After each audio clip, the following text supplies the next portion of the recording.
Hello friends, स्वागत है आपका माय हिमाचल न्यूज में। हिमाचल प्रदेश तथा अन्य प्रमुख खबरों के लिए माय हिमाचल न्यूज चैनल को सब्सक्राइब कर लें, साथ में बेल आइकन को भी प्रेस कर दें ताकि हिमाचल की हर ताजा खबर आपको मिलती रहे। तो चलिए सबसे पहले हर रोज की तरह सबसे पहले कोरोना वायरस पे बात कर लेते हैं, उसके बाद अगली मुख्य खबरों पे बात करेंगे। तो बने रहें वीडियो के अंत तक। कोरोना से 13 और न तोड़ा दम, 832 संक्रमित। हिमाचल में कोरोना संक्रमण से मौतों का सिलसिला नहीं थम रहा है। शुक्रवार को कोरोना से 13 लोगों की मौत हो गई है। एसपी बिलासपुर दिवाकर शर्मा समेत 832 लोगों की रिपोर्ट पॉजिटिव पाई गई है। उधर शुक्रवार को शिमला के 189, कांगड़ा के 106, मंडी में 148, हमीरपुर में 91, चंबा में 29, सोलन में 56, बिलासपुर में 53, किन्नौर में 25, कुल्लू में 73, सिरमौर 10, लाहौल स्पीति में 12, ऊना में 23 मामले सामने आए हैं। प्रदेश में 8,205 एक्टिव केस चल रहे हैं। शुक्रवार को 490 लोग स्वस्थ होकर घर लौटे हैं। कोरोना से मौत का आंकड़ा हिमाचल प्रदेश में 602 पहुंच गया है।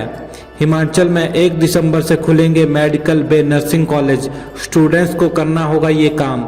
हिमाचल में 1 दिसंबर से मेडिकल व नर्सिंग कॉलेज खुलेंगे। कोरोना के नियमों की पालना करते हुए स्टूडेंट्स को कोरोना की नेगेटिव रिपोर्ट भी साथ लानी होगी।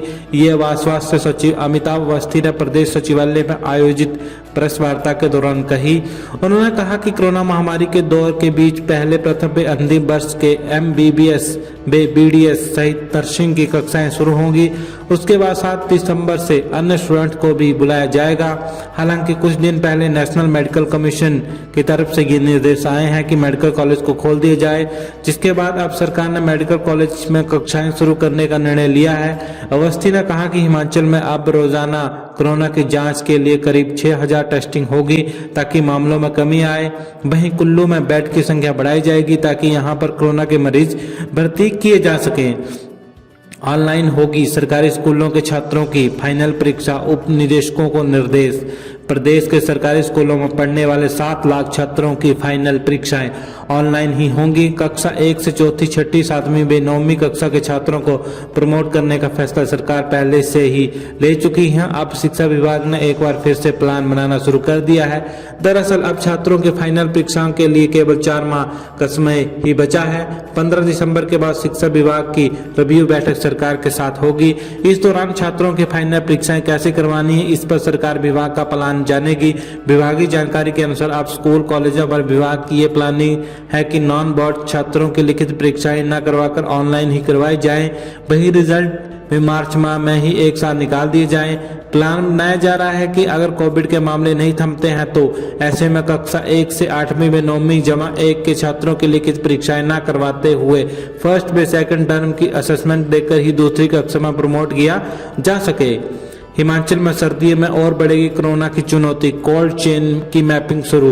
हिमाचल के कोरोना के नए मामलों की संख्या लगातार बढ़ रही है। हालात ये हैं कि हिमाचल की पॉजिटिविटी हर दर देश में सबसे ज्यादा हो गई है। इन हालात को देखते हुए केंद्र की एक टीम भी इन दिनों हिमाचल के दौरे पर पहुंची है और कोरोना से निपटने के लिए उठाए जा रहे कदमों की जानकारी भी जुटा रही है। लेकिन कोरोना के बढ़ते मामलों ने प्रदेश की चिंता में डाल दिया है। इसके साथ ही नई चिंता सर्दियों को लेकर भी खड़ी हो गई है। दरअसल सर्दियों में हिमाचल के ऊंचाई वाले क्षेत्रों में बर्फबारी होती है, जिसमें राजधानी शिमला भी शामिल है। ऐसे में सड़कों के अवरुद्ध होने की स्थिति में कोरोना मरीजों को अस्पताल पहुंचाना बड़ी चुनौती रहने वाला है। साथ ही लोगों को भी अस्पताल आने में दिक्कतें झेलनी पड़ सकती है। हालांकि सचिव स्वास्थ्य अमिताभ अवस्थी ने कहा है कि संबंधित विभाग इस दिशा में काम कर रहे हैं ताकि सड़कें कम से कम बंद रहें। इसके अलावा एम्बुलेंस सेवाएं के जरिए भी मरीजों को आसानी से अस्पताल लाया जा सके। इसके अलावा कुछ ऐसे अस्पताल भी निर्धारित किए जाएंगे जहाँ पर लोग अपनी सुविधाओं के आसानी से पहुंच सके। शिमला जिला में भी रोहडू और रामपुर में ऐसे प्रबंध किए जा रहे हैं। सर्वदलीय बैठक बुलाकर उलझ गई जयराम सरकार, शीत स्तर के पक्ष में विपक्ष। शीत स्तर को टालने का फैसला लेने से पहले विपक्ष ने जयराम सरकार को उलझा दिया है। सर्वदलीय बैठक के बाहर जहां विपक्ष के विधायक स्तर को टालने का दबाव बनाते रहे, जबकि बैठक में कहा कि विपक्ष स्तर चलाने के पक्ष में है। अब ये सरकार तय करे कि इस शिमला में करवाना है या धर्मशाला में। कोरोना संकट के बीच तपोवन में 7 दिसंबर से होने वाले शीत स्तर को सरकार मार्च तक टालना चाह रही थी। अब इस पर मुख्यमंत्री जयराम ठाकुर या मंत्रिमंडल ही अंतिम फैसला लेगा। प्रदेश विधानसभा परिसर में शुक्रवार को हुई सर्वदलीय बैठक में संसदीय कार्य मंत्री सुरेश भारद्वाज, नेता प्रतिपक्ष मुकेश अग्निहोत्री, माकपा विधायक राकेश सिंह और निर्दलीय विधायक होशियार सिंह मौजूद हुए। मंत्री सुरेश भारद्वाज ने कहा कि इसमें सबकी राय ली गई है। राय स्तर को बुलाने के बारे में आई है। हालांकि ये बात आई है कि स्तर को धर्मशाला में बजाय शिमला में ही किया जा सकता है। ये सरकार को ही तय करने को कहा गया है कि वे क्या करना चाहती है। इस तरह विपक्ष ने गेंद सरकार के बाले में डाल दी है। अब सरकार की उलझन ये है कि स्तर अगर धर्मशाला के तपोवन में नहीं होता है तो इससे एक परंपरा टूटेगी। कांगड़ा और शिमला दोनों ही कंटेनमेंट जिले घोषित किए गए हैं। यहाँ कर्फ्यू तक लगाए गए हैं। ऐसे में संक्रमण से बचते हुए स्तर का आयोजन करना आसान नहीं है। हिमाचल में नए बिजली मीटर की बढ़ाई गई दरों पर लगी रोक। हिमाचल में बिजली के नए मीटर लेने वाले बिजली उपभोक्ताओं के लिए राहत भरी खबर है। प्रदेश स्टेट इलेक्ट्रिसिटी बोर्ड लिमिटेड ने नए बिजली मीटर की सिक्योरिटी राशि बढ़ाने संबंधी आदेशों पर जनहित में रोक लगा दी है।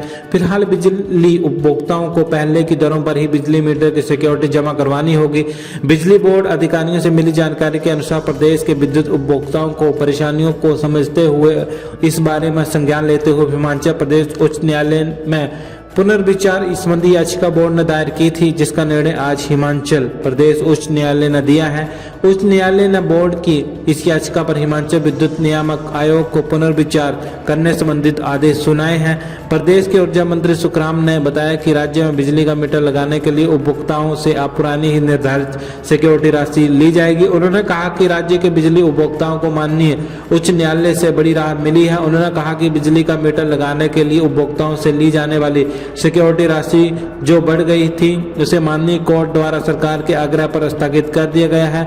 ऊर्जा मंत्री ने बताया कि उच्च न्यायालय के आदेशानुसार मामले की पुनः समीक्षा की जाएगी ताकि उपभोक्ताओं पर अतिरिक्त बोझ न पड़े।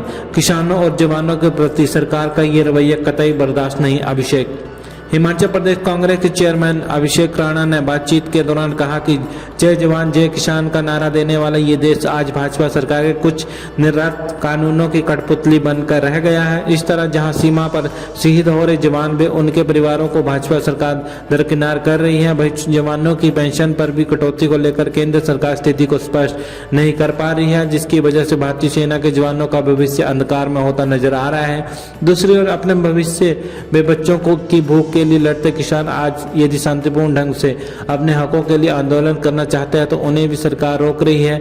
वे उन पर अत्याचार कर रही है जो कि लोकतंत्र के सीधा खिलाफ है, क्योंकि इस देश में हर किसी और अपनी बात कहने और मांग करने का पूरा हक है। उन्होंने केंद्र सरकार पर हमला बोलते हुए कहा कि सरकार ने आज तक रैंक बंद पेंशन लागू नहीं की, non functional utility benefit scheme खत्म की, सियाचिन और लद्दाख में सैनिकों के लिए जूते बुलेट प्रूफ जैकेट की खरीद से भयंकर देरी की, साथ ही डिसेबिलिटी पेंशन पाने वाले सेना के अधिकारियों तथा सैनिकों के टैक्स भी लगा दिए। केंद्र की मोदी सरकार सेना के अधिकारियों के साथ धोखा कर रही है, सैन्य अफसरों के हितों पर कुठाराघात कर रही है, जवानों की आधी पेंशन कटौती कर सेना के मनोबल गिरा रही है। चाय की दुकान चलाने वाले श्याम की 2 बेटियां ने एक साथ पहनी खाकी। पुलिस प्रशिक्षण महाविद्यालय ड्रो के दीक्षांत समारोह में 2 सगी बहनें और 2 भाई आकर्षण का केंद्र बन गए। एक परिवार से 2 सगी बहनें ट्रेनिंग के बाद पुलिस विभाग में हो गई, वहीं एक और परिवार से 2 सगे भाइयों ने भी ट्रेनिंग के साथ खाकी पहनी। मंडी जिले के द्रंग के पास मेंगल गांव के श्यामलाल और काजो देवी के घर जन्मी सुमन 23 और शालू 20 पुलिस में एक साथ भर्ती हुई। पिता श्यामलाल गांव में ही चाय की दुकान चलाते हैं। उधर मंडी जिले के गांव ब्रॉड में के रहने वाले शाहिल 22 और अमित 20 भी सगे भाई हैं। दोनों एक साथ हिमाचल पुलिस में भर्ती हुए।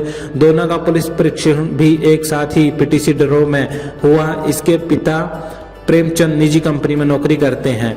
तो फ्रेंड्स, वीडियो को लाइक कर दीजिएगा, चैनल को सब्सक्राइब कर दीजिएगा, उसके साथ लगी बेल आइकन को भी प्रेस कर दीजिएगा। जय हिंद, जय भारत।